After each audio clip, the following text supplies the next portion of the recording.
The courtroom was dead silent, save for the hum of the air conditioning and the arrogant drumming of Preston's fingers on the mahogany table. He had already won in his mind. He looked at the woman sitting across the aisle, London, wearing a faded department store dress, her head bowed low. She looked small, defeated. Exactly how he liked her. Preston leaned over to his mother, Beatrice, and whispered, "Watch this. She walks out of here with nothing but the clothes on her back." Beatrice smirked, adjusting her pearls. Good riddance to bad rubbish. But neither of them noticed the heavy oak doors at the back of the room slowly creaking open. They didn't see the man in the charcoal suit step in, followed by an entourage that made the seasoned judge straighten his spine. They thought they were burying a nobody. They had no idea they had just declared war on the most powerful dynasty in the state.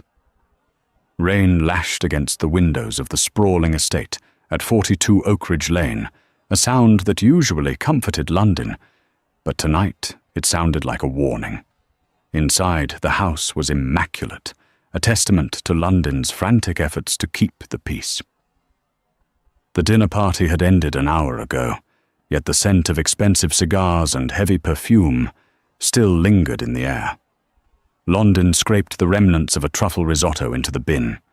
Her hands were red and chapped from the hot water, despite the bottle of lotion sitting on the windowsill. She wasn't allowed to use the dishwasher for the good china, according to her mother-in-law Beatrice. It was too risky.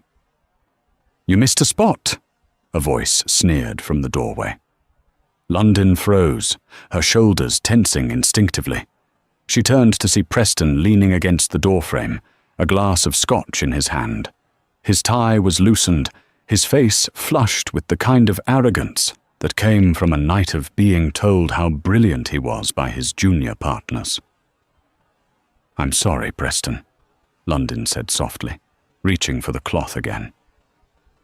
"I'll get it." "You always get it eventually, don't you? Just takes you twice as long as a competent person," he muttered, taking a swig of the amber liquid. He walked into the kitchen, his polished shoes clicking sharply on the tile. "God, look at you. Wearing that rag of a sweater. Did you even try tonight?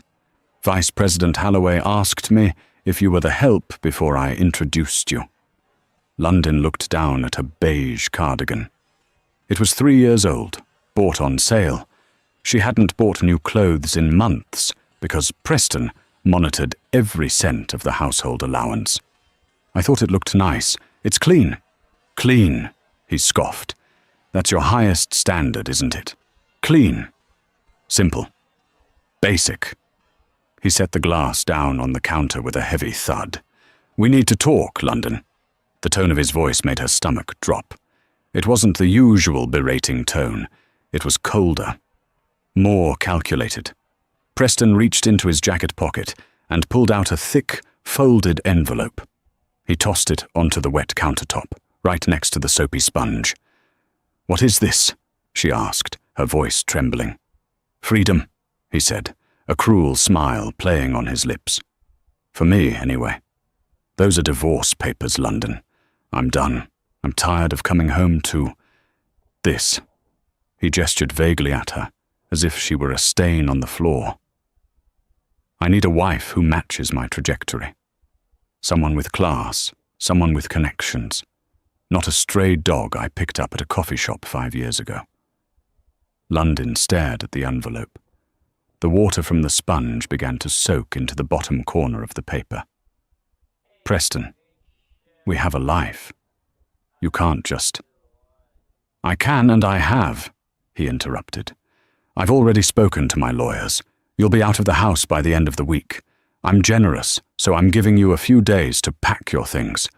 But don't touch the jewelry, the electronics, or the car. Those are mine. I paid for them." "The car?" London whispered. "How am I supposed to leave?" "Take the bus. Walk. I don't care." Preston laughed, turning to leave. "Just be gone." "Oh, and London. Don't bother getting a lawyer. You have no income, no assets, And let's be honest, no intelligence for legal battles. Just sign the papers and disappear." He walked out, leaving her alone with the hum of the refrigerator and the rain battering the glass. London didn't cry. She stood there for a long time, her hand hovering over the wet envelope. 5 years. She had given him 5 years of her life. She had supported him when he was just an associate, drowning in debt. She had cooked, cleaned, managed his schedule, and tolerated the venomous insults from his mother. She had played the role of the quiet, grateful wife perfectly. Perhaps too perfectly. The kitchen door swung open again, and Beatrice breezed in. Preston's mother was a woman who wore her wealth like armor, stiff, shiny, and cold. She spotted the papers on the counter immediately. Finally, Beatrice sighed, picking up a grape from the fruit bowl and popping it into her mouth. "I told him to do it months ago. I hope you're not going to make a scene, London. It would be so common of you." London looked up, her eyes dry. "He wants me out by the end of the week." "Ideally sooner," Beatrice said, inspecting her manicure. "I have decorators coming on Thursday. We're redoing this kitchen. It smells like mediocrity." She paused, looking London up and down. "You know, we really did try to mold you. But you can't turn copper into gold, can you? You were always just a placeholder. Preston is a partner at Stratton and Oak now. He needs a wife from a good family. Not whatever you are." London wiped her hands on a dish towel, folding it neatly. A strange calmness settled over her. "You think I have nothing, Beatrice?" "I know you have nothing," Beatrice laughed, a harsh, clucking sound. "You have no family, no money, no degree that matters. You are a zero, London, and soon you'll be a zero with nowhere to sleep." London picked up the envelope. She didn't open it. She just held it. "I'll sign," she said quietly. Beatrice clapped her hands together once. "Excellent. Smartest thing you've done in 5 years. Leave the keys on the table when you go." London walked past her mother-in-law, heading toward the small guest room she had been sleeping in for the past 3 months, since Preston decided she snored too loudly. She closed the door, sat on the edge of the twin bed, and reached into the bottom drawer of the nightstand. Buried under a stack of old knitting magazines was a burner phone, a cheap, prepaid flip phone. She powered it on. The screen glowed blue in the dark room. There was only one number saved in the contacts. She dialed. It rang once, twice. "Status?" A deep, gravelly voice answered. No hello. No pleasantries. "It's done," London said, her voice shifting. The timid, trembling tone was gone, replaced by a steeliness that would have terrified Preston. "He served the papers tonight. Did he threaten you?" "Standard insults. Financial ruin. Homelessness," London recited calmly. "Beatrice is already planning the renovation." A low chuckle came from the other end. "They have no idea, do they?" "No," London said. "They think I'm a stray dog." "When is the court date?" "I'll check the papers. But Arthur, tell the family to get ready. I'm tired of playing the victim. I want to burn it down. I want to burn it all down." "Copy that, Lady London," the voice said. "The Kensington fleet is on standby. We await your command." London snapped the phone shut. She looked at her reflection in the darkened window. The mouse was gone. The lioness was waking up. The next 3 weeks were a masterclass in deception. London moved into a grim, peeling apartment in the worst part of the city, East End near the docks. It was a single room with a leaking sink and a window that didn't lock. She made sure Preston knew about it. During the preliminary mediation meeting, Preston's lawyer, a greasy man named Mr. Slattery, who wore suits that were slightly too shiny, made a point of bringing it up. My client is concerned about your living conditions, Slattery said, smirking as he adjusted his glasses. Living in the East End? It hardly seems like a stable environment. It certainly proves you have no financial means to support yourself, let alone contribute to any settlement costs. London sat across the table, hands folded in her lap. She wore the same beige cardigan. She looked tired. "It is cheap," she said softly. "I am saving money." Preston, sitting next to Slattery, laughed. "Saving money? London, you're eating instant noodles. Just sign the waiver for spousal support, and I'll give you a check for $5,000.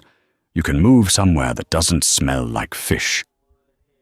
I think I should wait for the judge," London stammered. Preston slammed his hand on the table. "Don't be stupid. If we go to trial, the judge will see you for what you are, unemployed and destitute. You'll get nothing. The $5,000 is charity." "I'll take my chances," she whispered. Preston stood up, buttoning his jacket. "Fine. Have it your way. Drag it out. But when you're starving in the street, don't come crawling back to me." As they left the mediation room, Beatrice was waiting in the hallway. She spotted London and walked over, clutching a designer handbag that cost more than London's supposed annual budget. "You really are a glutton for punishment," Beatrice hissed.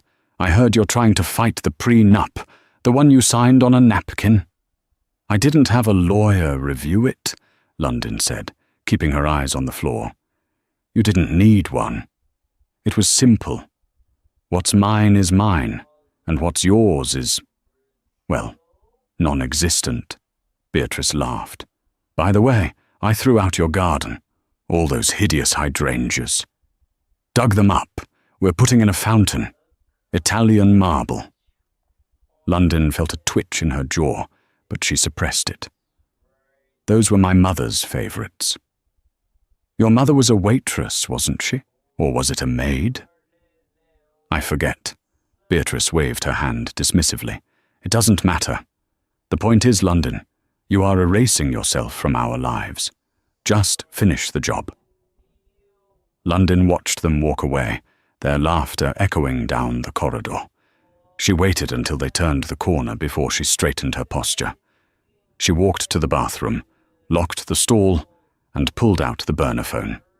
"Update," she said into the receiver. "We have acquired the bank records for Stratton and Oak," the voice on the other end said. It was Arthur again, her family's head of security.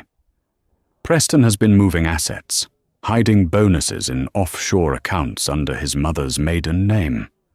"Sloppy," London noted. "Extremely. He thinks no one is looking. He thinks you can't afford a forensic accountant." "Let him keep thinking that. What about the judge?" "Judge Henderson, strict, conservative, hates liars. He's presiding over the final hearing next Tuesday." "Perfect," London said. "Is the team ready? Your brother flew in from Zurich this morning. Your father is cutting his trip to Dubai short. They wouldn't miss this for the world." "And the car? The Rolls is polished and waiting in the hangar. We also took the liberty of contacting Garrison, Fjord and Associates." London smiled. Garrison, Fjord and Associates wasn't just a law firm. They were legal hitmen. They represented royalty, tech giants, and heads of state. They cost $5,000 an hour just to answer the phone. "Good," London said. "Make sure they are invisible until the moment the trial starts. I want Preston to feel safe. I want him to feel victorious." "Understood. Are you safe in that hovel?" "I'm fine, Arthur. It helps the narrative. The poor, discarded wife living in squalor. The press will eat it up." "The press?" "Oh yes," London said, checking her watch. "I tipped off a reporter from the City Chronicle yesterday. Anonymously, of course. Local big-shot lawyer dumps destitute wife. They love a sob story." She hung up and washed her face in the sink. She looked at her reflection.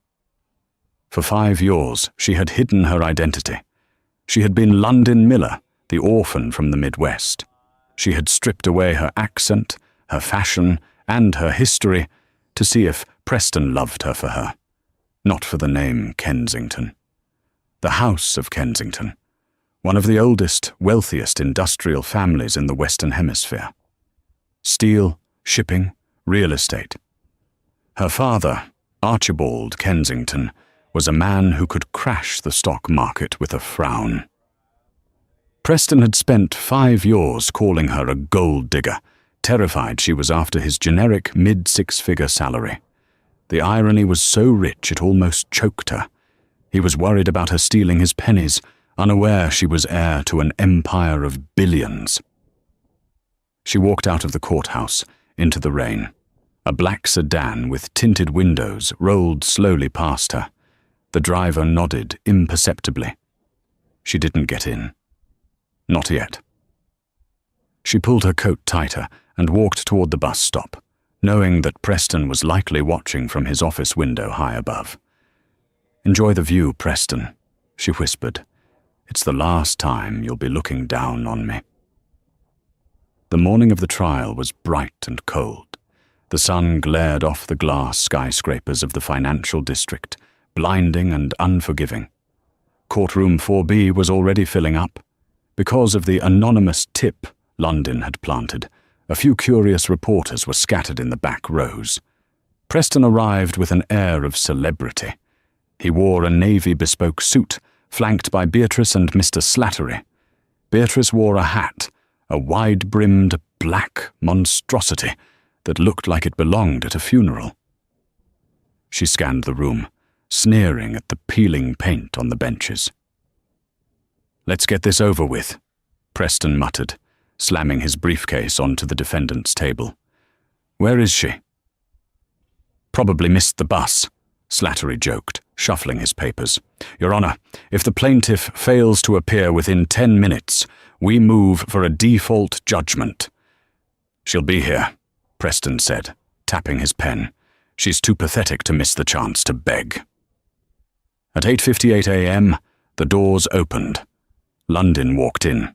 She wasn't wearing the beige cardigan, but she wasn't wearing Kensington couture yet, either. She wore a simple black dress. It was modest, cheap, but fitted.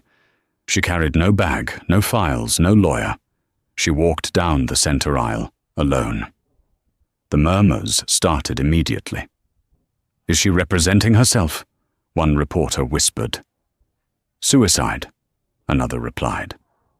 Preston turned to look at her, a look of mock pity on his face.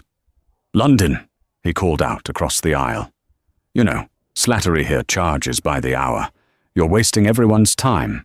Just come over here, sign the settlement, and I'll give you cash for a cab ride home."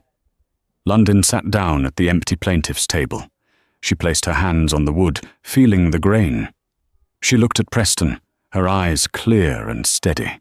"I'm waiting for my counsel," she said, her voice projecting clearly for the first time in years. "Counsel?"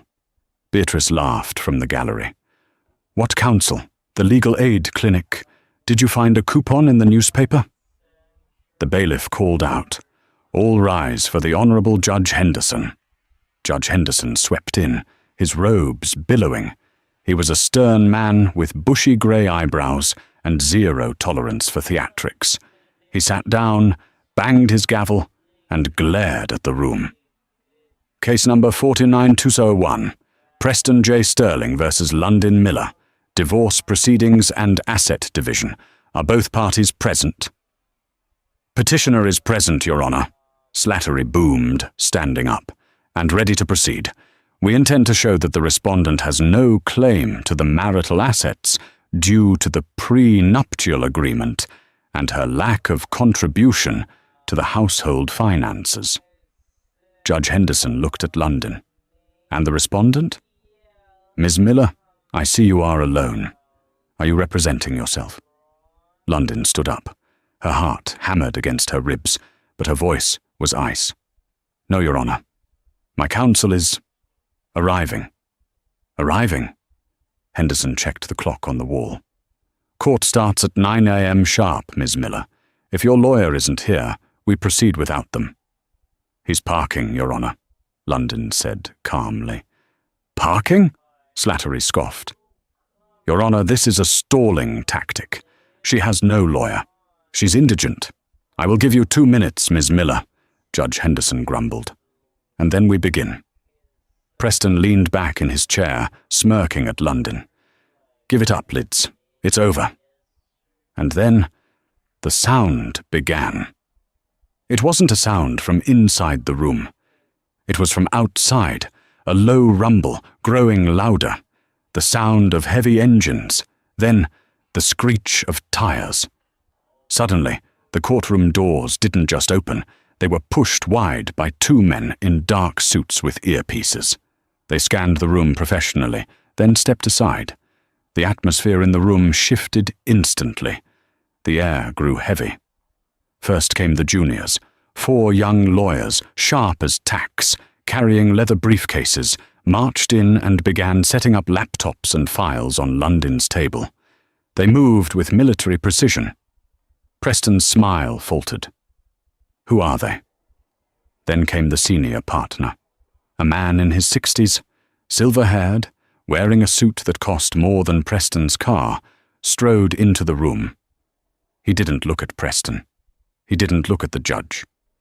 He walked straight to London, took her hand, and bowed his head slightly. "Apologies for the delay, Miss Kensington," the man said, his voice carried to the back of the room. "Miss Kensington." The name hung in the air like a guillotine blade. Preston froze. Beatrice stopped chewing her gum. The man turned to the judge. "Your Honor, I am Silas Garrison, of Garrison, Fjord and Associates. I am entering my appearance on behalf of the respondent, London Kensington." A gasp ripped through the gallery. Even the judge's eyebrows shot up. "Garrison!" Slattery squeaked. His face had gone pale. Every lawyer in the state knew Garrison. He was the shark that ate other sharks. "Ms. Kensington," Judge Henderson repeated, looking at London. "I have her listed as Miss Miller." "Miller was my mother's maiden name, Your Honor," London said, her voice ringing with newfound authority. "I used it to maintain a low profile. But for the purposes of these proceedings, I am reclaiming my birth name. London Marie Kensington." "Kensington?" Beatrice whispered, clutching her chest. "Like the Steel Kensingtons." London turned to look at her mother-in-law. For the first time, she smiled. It wasn't a nice smile. "Hello, Beatrice. I see you're wearing the pearls Preston bought you with the bonus he hid in the Cayman Islands. We'll be discussing that." Preston stood up, his face red. "Objection! She's lying! She's a nobody! She worked at a coffee shop." "Sit down, Mr. Sterling," Judge Henderson barked. "Your Honor, this is a farce!" Preston yelled, pointing at London. "She's a fraud." "Mr. Garrison," the judge said, ignoring Preston. "You may proceed." Garrison opened his briefcase. He didn't pull out a few papers. He pulled out a thick, bound binder. "Thank you, Your Honor," Garrison said smoothly. "We are countersuing for fraud, embezzlement of marital funds, emotional distress, and defamation. Furthermore, we have a motion to dismiss the pre-nuptial agreement on the grounds that Mr. Sterling failed to disclose his assets, whereas my client—" Garrison paused for dramatic effect. "My client's assets, which include the Kensington Trust, the North Atlantic shipping conglomerate, and a personal holding of $400 million, were kept separate not to protect her from Mr. Sterling, but to protect Mr. Sterling from his own greed. However, since he has decided to play dirty—" Garrison turned to look at Preston, who was now trembling. "We have decided to buy the building." "Excuse me?" Slattery asked, sweating. "This courthouse," Garrison said nonchalantly. "The land it sits on was purchased by the Kensington estate this morning. just a minor investment. But more importantly, Mr. Sterling, we have purchased the controlling stake in Stratton and Oak." Preston's knees gave out. He collapsed back into his chair. You bought my law firm," he wheezed. London leaned forward. "I didn't buy it, Preston. I acquired it. And as the new majority shareholder, I have some serious concerns about the ethics of one of the partners." The courtroom erupted into chaos. Reporters were furiously typing on their phones. Beatrice looked like she was about to faint. Judge Henderson banged his gavel. "Order! Order in this court!" But the show was just beginning. The courtroom, once a place of routine bureaucracy, had transformed into an operating theatre.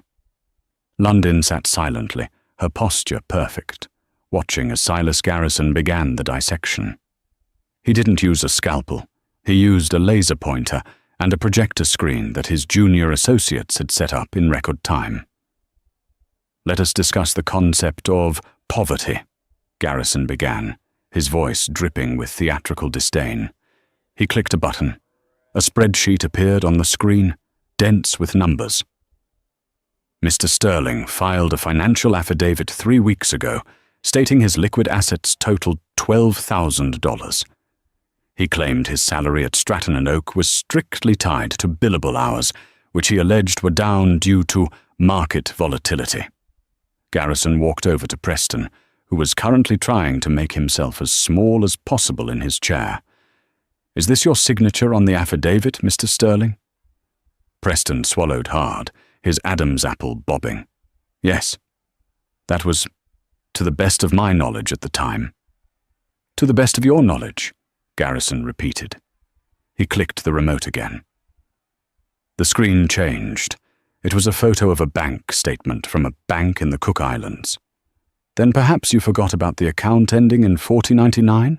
The one named Operation Freedom?" A ripple of laughter went through the gallery. Even the judge cracked a dry smile.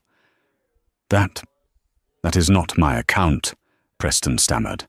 "It must be a clerical error. Identity theft." "Identity theft," Garrison mused. "Interesting, because the identity thief seems to have very specific tastes. This account was used to purchase a vintage Porsche 911 last month. It was also used to pay for a lease on a penthouse apartment in the Marina District." London's eyes narrowed. The Marina District.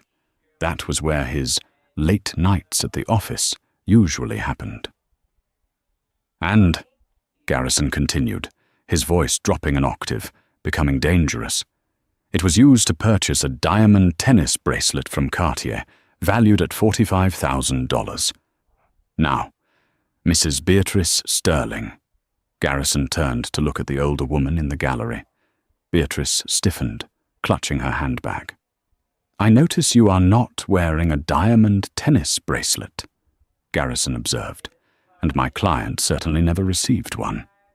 So who is wearing $45,000 of marital assets?" Preston jumped up. "This is irrelevant. My private life is private." "It is not private when you are paying for it with money you swore you didn't have," Judge Henderson roared, slamming his gavel. "Sit down, Mr. Sterling, or I will hold you in contempt. Mr. Garrison, continue. Who is the recipient?" Garrison clicked the remote again. A photo appeared on the screen. It was a grainy surveillance shot, clearly taken by a private investigator. It showed Preston at a sidewalk cafe, laughing, holding hands with a young woman. On her wrist, the diamonds sparkled in the sun. "Meet Miss Tiffany LaRusso," Garrison introduced her like a game show host. "Your paralegal, and coincidentally, the niece of the senior partner you thought you were impressing." The color drained from Preston's face. He hadn't just cheated on his wife, he had defecated where he ate. "Objection," Mr. Slattery squeaked, though he looked like he wanted to be anywhere else on Earth. "Relevance?" "The relevance, Mr. Slattery," Garrison said, turning off the projector and letting the darkness settle back into the room. is that Mr. Sterling has committed perjury. He hid over $400,000 in bonuses and consulting fees in offshore shell companies while telling my client she was a burden. He forced her to live on instant noodles while he was buying sports cars and funding a mistress. Garrison walked back to the plaintiff's table and leaned on it, looking directly at London. "But the money isn't the point, is it, London?" "No," London said clearly. "It's the cruelty." "Precisely." Garrison turned back to the judge. "Your Honor, we are not asking for half. We are asking for punitive damages. We are asking for the dissolution of the pre-nuptial agreement based on fraudulent inducement. And we are asking for full reimbursement of all legal fees." "Denied!" Preston yelled, losing control. "She can't prove I set up those accounts. Anybody could have used my name." At that moment, the heavy oak doors opened again. This time it wasn't a lawyer.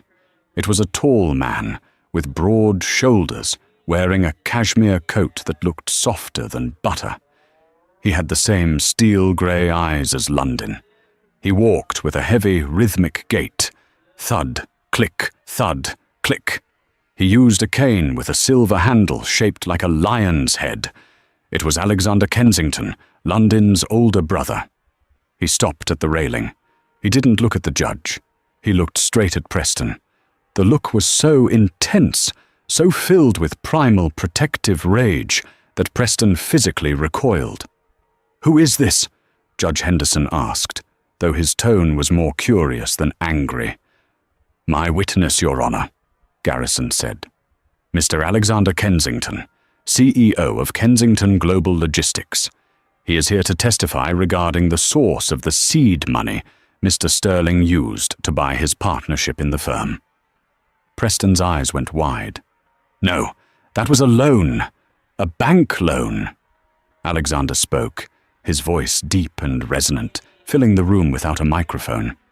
"It was not a bank loan, Preston. It was a personal loan from an anonymous benefactor.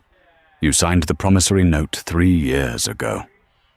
Alexander reached into his coat and pulled out a document. "You thought the money came from a venture capital fund," Alexander said, walking through the gate as the bailiff stepped aside, recognizing the power in the room. "But the fund is owned by the Kensington Trust. We paid for your partnership, Preston. We bought your career.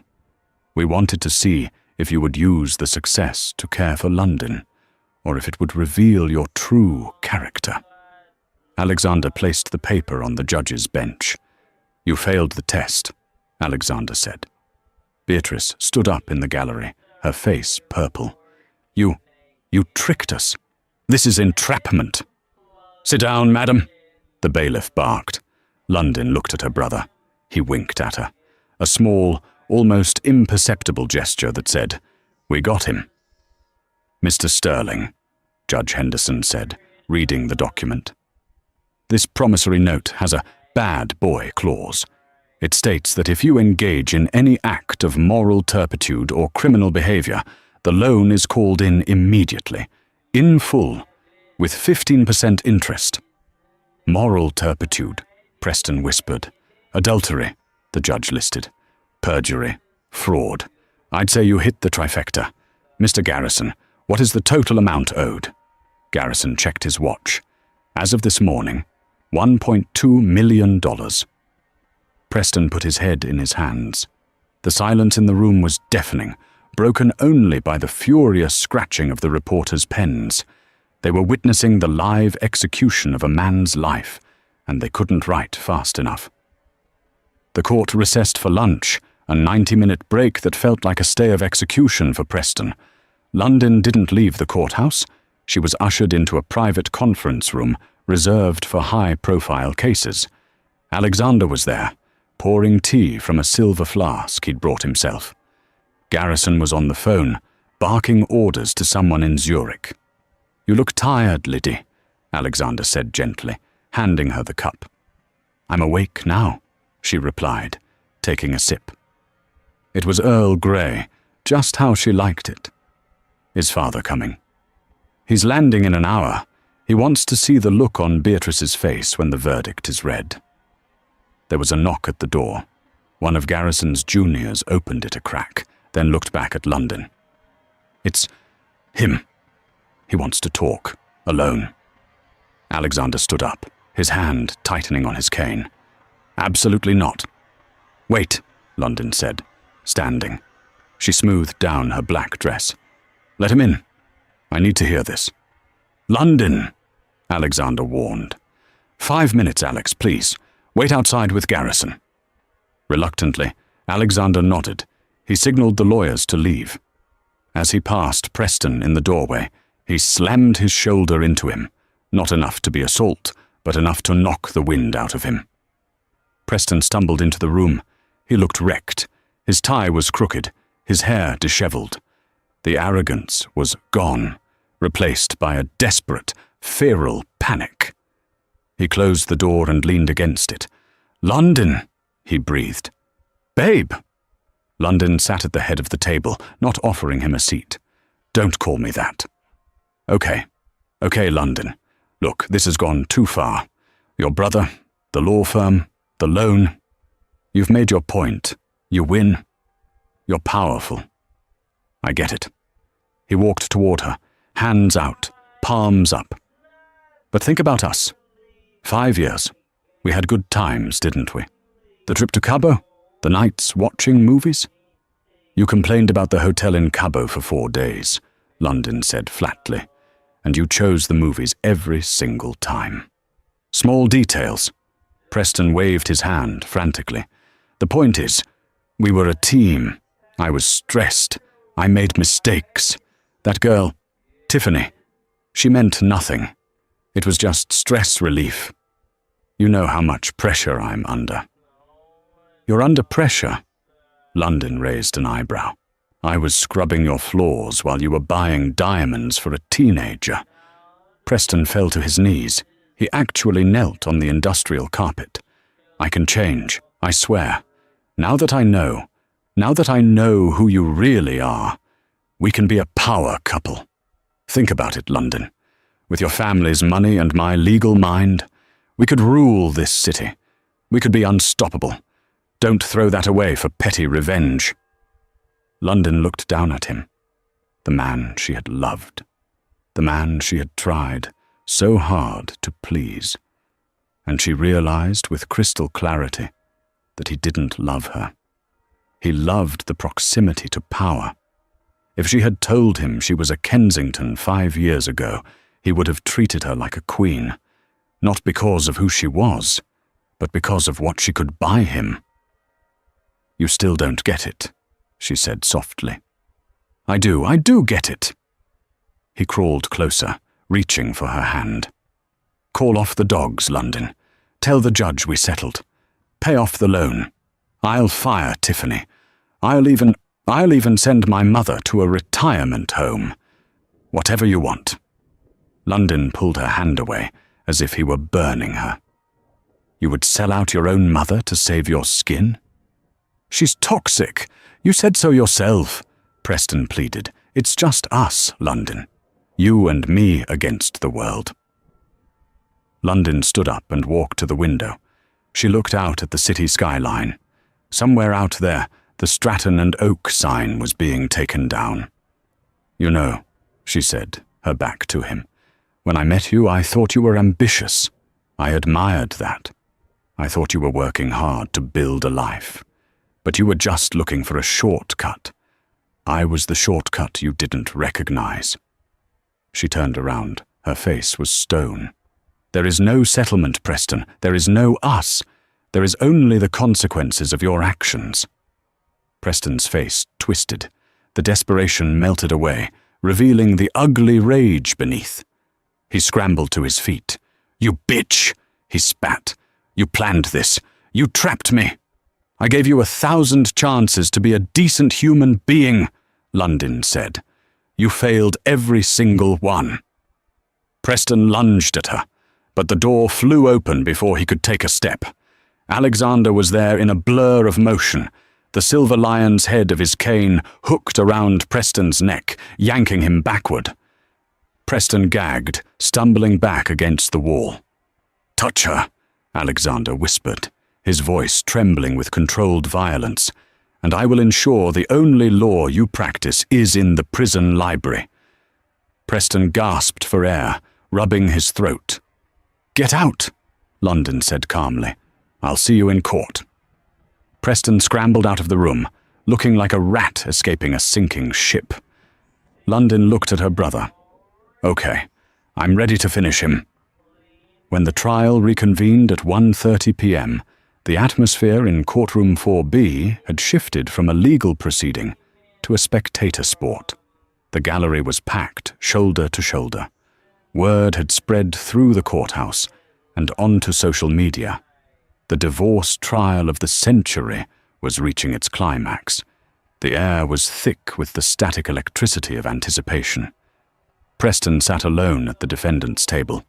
The empty chair beside him spoke volumes. Mr. Slattery had withdrawn due to an irreconcilable conflict of interest during the lunch break, a polite legal euphemism for realizing that standing against the Kensington family was professional suicide. Preston was now officially representing himself, but he didn't look like a lawyer. He looked like a man standing on the gallows, waiting for the trap door to drop. His suit jacket was wrinkled, his tie loosened, and his face was the color of old ash. In the back row, Beatrice tried to make herself invisible, shrinking behind a large pillar, her wide-brimmed hat now pulled low to shield her from the glaring eyes of the press. Judge Henderson swept into the room, his face setting into a mask of grim determination. He took his seat and surveyed the room, his gaze lingering on the solitary figure of Preston Sterling. "Mr. Garrison," the judge boomed, "call your next witness." Silas Garrison stood up. He didn't smile. He looked like an executioner cleaning his blade. "We have no further witnesses, Your Honor. However, we have one final piece of evidence to submit regarding the equitable distribution of assets and the validity of the prenuptial agreement." "Proceed," Henderson nodded. Garrison approached the bench and handed a small, silver USB drive to the clerk. "This is a recording recovered from the cloud server of the plaintiff's home security system, specifically the camera mounted in the kitchen. It is dated 3 weeks ago, the night Mr. Sterling served the divorce papers." Preston froze, his eyes widening in horror. He had installed those cameras himself to monitor the cleaning staff, paranoid that they were stealing his silverware. In his arrogance, he had completely forgotten they recorded audio. The lights in the courtroom dimmed. The large projector screen flickered to life. The grainy, high-contrast video showed the kitchen at 42 Oak Ridge Lane. The domestic setting made what followed even more jarring. The audio was crisp, cutting through the silence of the courtroom like a knife. Preston's voice echoed from the speakers, dripping with condescension. "I need a wife who matches my trajectory, not a stray dog I picked up at a coffee shop." A collective gasp ripped through the gallery. London watched the screen, her face impassive. She saw herself on the video, hunched over, wearing that faded beige cardigan, scraping plates. But she didn't feel the shame anymore. That woman on the screen was a stranger, a prisoner. Preston continued. "You have no income, no assets, and let's be honest, no intelligence for legal battles. Just sign the papers and disappear." Then, Beatrice entered the frame, her voice sharp and nasal. "Beatrice, you can't turn copper into gold. You are a zero, London, and soon you'll be a zero with nowhere to sleep." London watched the video end. She felt a strange lightness in her chest. For years, she had internalized their words, wondering if she really was inadequate. But seeing it now, projected for the world to see, she realized the truth. It wasn't criticism, it was cruelty. It was the desperate bullying of small people terrified of losing their perceived superiority. The screen went black. The lights came back up. Judge Henderson slowly took off his reading glasses. He rubbed the bridge of his nose, a gesture of profound exhaustion and disgust. When he looked at Preston, his eyes were cold. "Mr. Sterling," the judge said quietly, his voice vibrating with suppressed anger. "In my 30 years on the bench, I have presided over murders, racketeering, and grand larceny. But the callousness displayed in that video, the sheer, unadulterated malice, it is truly remarkable." "Your Honor, it was a heat of the moment." Preston tried to argue, but his voice cracked, reducing him to a squeak. "I was stressed." "Save it," Henderson snapped, cutting him off with a wave of his hand. "I have heard enough. I am ready to rule." Preston slumped forward, his forehead touching the mahogany table. He knew it was over. "On the matter of the divorce," Judge Henderson began, his voice booming like thunder. "Granted. Immediately. On the matter of assets, I find that Mr. Sterling has engaged in systematic fraud, perjury, and the dissipation of marital assets. The prenuptial agreement is hereby declared null and void due to non-disclosure and bad faith." A sob broke out from the back of the room. Beatrice, realizing her safety net was gone. "As for the division of property," the judge continued, reading from his notes, "Mr. Sterling, per the terms of the promissory note, you are ordered to repay the Kensington Trust the sum of $1.2 million immediately. Furthermore, I am awarding Mrs. Kensington the marital home at 42 Oakridge Lane, as well as all contents thereof. You have 24 hours to vacate the premises." "But my clothes, my computer," Preston pleaded, looking up with watery eyes. "You may take one suitcase of personal effects," Henderson ruled mercilessly. "Everything else is to be sold to satisfy the judgment for intentional infliction of emotional distress, which I am setting at $500,000. And finally, the judge looked at a document Garrison had slid to him earlier. "Regarding the matter of Stratton and Oak." "Yes," Preston whispered, dread pooling in his stomach. "It seems the new ownership group, the Kensington Estate, has filed a formal complaint with the State Bar Association regarding your misappropriation of client funds to pay for your lifestyle. I am forwarding the transcript of this trial, along with your bank records, to the district attorney's office." The judge leaned forward. "I suggest you find a criminal defense lawyer, Mr. Sterling, a good one." The gavel banged down like a gunshot. "Case closed." Pandemonium erupted. Reporters shouted questions, flashing cameras blindly. The side door opened, and 2 bailiffs moved toward Preston, not for the divorce, but on a preliminary warrant for the embezzlement that Garrison had quietly arranged with the DA during the lunch recess. As the cold steel of the handcuffs clicked around Preston's wrists, he looked back over his shoulder. He saw London standing in the center of the chaos. She wasn't looking at him. She was hugging her brother. She was shaking hands with Garrison. She looked clean, strong, and completely untouchable. She was already moving on. Beatrice, panic etched into her heavily made-up face, tried to rush toward the plaintiff's table. "London! Darling! Wait! I didn't mean it! You know how I get when I'm stressed. We're family!" Arthur, the towering head of security, stepped in front of Beatrice like a wall of granite. "Step back, ma'am." "But I'm her mother-in-law," Beatrice screeched, trying to peer around him. London turned slowly. She looked at Beatrice, really looked at her, one last time. She saw the fear, the greed, and the hollowness. "No, Beatrice," London said, her voice calm, final, and absolute. "You're just a trespasser. Get off my property." 6 months had passed since the gavel fell in courtroom 4B, but for London, It felt like a lifetime. The seasons had changed, the cold grey rain of her divorce proceedings replaced by the crisp, golden twilight of early autumn in New York City. The Metropolitan Museum of Art was a fortress of light against the darkening sky. The annual charity gala was the event of the season, a gathering of the city's elite, the power brokers, and the tastemakers. Tonight, the theme emblazoned on the banners fluttering above the red carpet was a single, powerful word: resilience. A line of black limousines snaked toward the entrance, depositing guests in tuxedos and designer gowns. But when the lead car of the Kensington convoy pulled up, a vintage Rolls-Royce Phantom, the atmosphere shifted. The paparazzi didn't just snap photos. They leaned in, hungry for a glimpse of the woman who had dominated the headlines, not as a victim, but as a victor.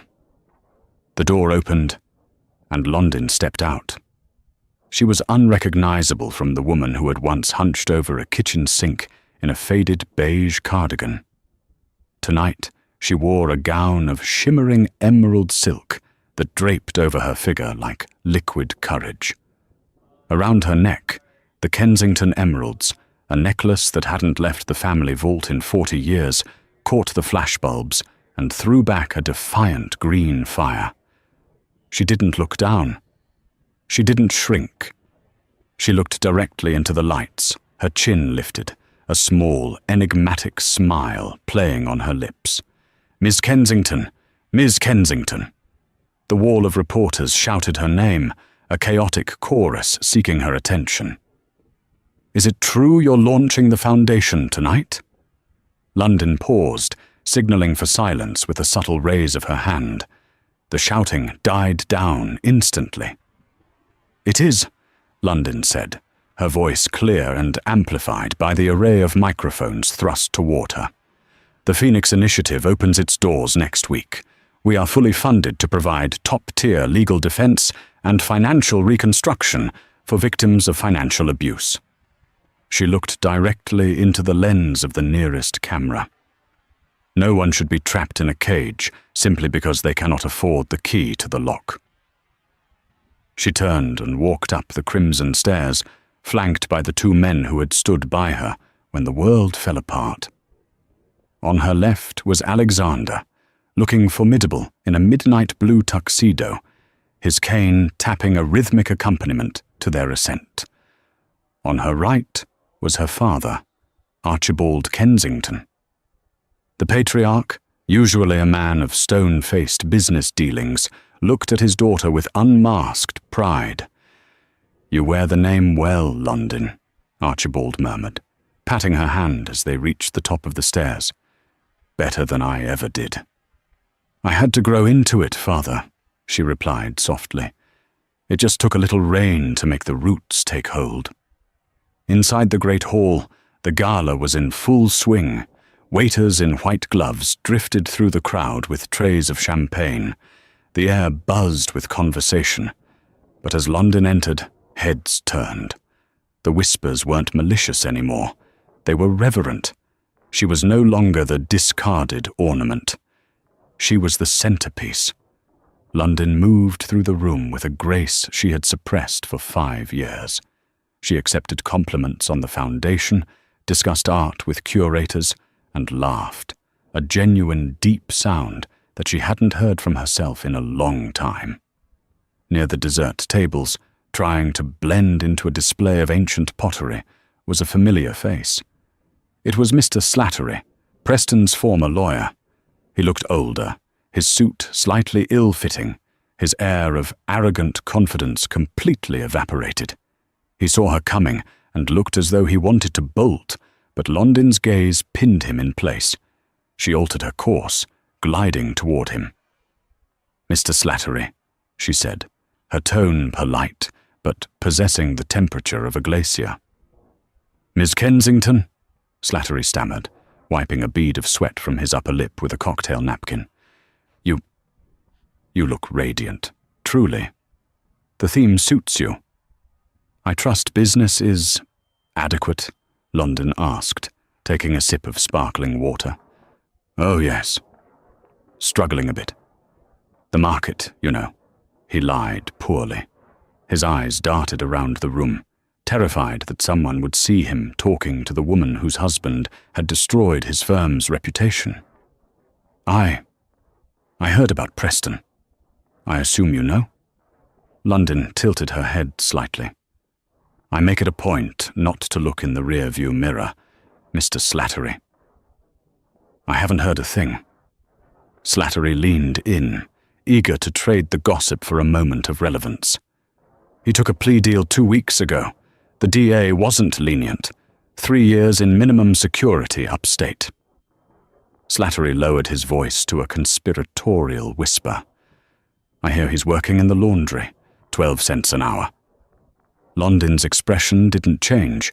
She felt a flicker of pity, but it was distant, like watching a storm on a far-off horizon. "And his mother? Beatrice?" Slattery scoffed, shaking his head. "She had to sell the condo to pay the legal fees before the seizure. She's living with her sister in Ohio, sleeping on a pull-out couch in a basement. I hear it's humble." London set her glass down on a passing tray. She thought of Beatrice's sneering face in her kitchen, mocking her for being common. She thought of Preston, kneeling on the carpet, begging for a shortcut. "Everyone ends up where they belong eventually," London said quietly. She turned away from him without a goodbye, leaving him standing alone by the pottery. She needed air. London slipped through the French doors onto the museum's balcony. The night air was cool and smelled of the city, exhaust, roasted nuts, and possibilities. Below, the lights of Manhattan stretched out like a vast electric ocean. Her phone buzzed in her clutch. She pulled it out. It was a text from Silas Garrison. "All tied up. The house on Oak Ridge has been sold. The proceeds have been wired to the Phoenix Initiative accounts. By the way, the hydrangeas you liked. I had the landscapers transplant them to your new estate in the Hamptons. They are blooming beautifully." London smiled, tears pricking her eyes for the first time that night. It wasn't the money, or the house, or the emeralds. It was the hydrangeas, the flowers Beatrice had dug up and thrown away because she thought they were cheap. They had survived the transplant. They had taken root in better soil. She looked up at the moon, hanging high above the skyscrapers. She thought about the girl she was 5 years ago, desperate for love, willing to shrink herself to fit into a small man's world. That girl was gone, buried under the weight of her own kindness. In her place stood a woman who knew her worth, a woman who had walked through the fire and come out not as ash, but as steel. London Kensington took a deep breath, filling her lungs with the free air. She placed her hand on the cold stone railing, felt the strength in her own fingers, and turned back towards the light of the hall. She had a life to live. London's story is a powerful reminder that silence is not weakness, and kindness is not an invitation for abuse. Preston and Beatrice thought they were crushing a powerless victim, but they were merely forging a warrior. It serves as a warning to those who judge others by their bank accounts rather than their character. Be careful who you step on, because you never know who they might become, or who they really are. If you enjoyed this story of justice and redemption, please smash that like button and subscribe to the channel. Turn on notifications so you never miss a story. What would you have done in London's shoes? Let me know in the comments below.